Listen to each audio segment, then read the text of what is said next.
Hello বন্ধু, সবাই কেমন আছো? আশা করি সবাই ভালো আছে। তো আজকে আমি কলেজের পাশে টিউশনি পড়তে এসেছিলাম। সেখানে টিউশনি পড়া কমপ্লিট করার পর মাঠে একটু খেলা দেখছিলাম। তারপরে আমি চলে আসি দুপুরে টাকা জিজ্ঞাসাটার কাছে। তারপরে আমার বন্ধুগুলোকে বললাম যে রিলায়েন্স স্মার্ট পয়েন্টে কিছু খাবার কিনতে যাব। সেখানে চলে গেলাম স্মার্ট পয়েন্টের দোকানের সামনে।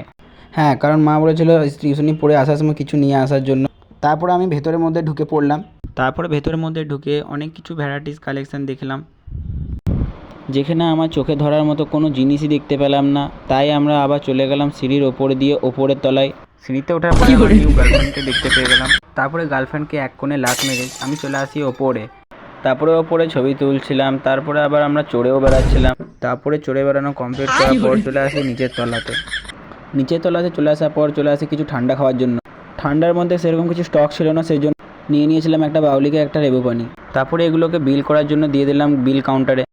তারপরে র্যাকের মধ্যে যে ব্যাগগুলো রেখেছিলাম ঢুকে যাওয়ার সময় সেগুলো নিয়ে তারপরে বাইরে বেরিয়ে পড়লাম। তারপরে স্মার্ট পয়েন্ট থেকে বেরিয়ে বন্ধুরা মিলে চলে গেলাম বাড়ি। তারপর সাইকেল চালাতে চালাতে চলে আসি বিখ্যাত সিউড়ি ফ্যাশন হংকং মার্কেটের ভেতরে। আর আজ ছিল জুম্মা দিন, তাই নামাজ টামাজ পড়ে বাড়ির পাশে দিয়ে একটা কুকুরের সঙ্গে কোলাকুলি করছিলাম। আর আজকে আমার বাড়িতে খালাতো ভাই এসেছিলো, সেই জন্য খালাতো ভাইকে চলে গিয়েছিলাম খালা বাড়িতে ছাড়তে। আজকে মিনি ব্লগটা এখানেই শেষ করলাম।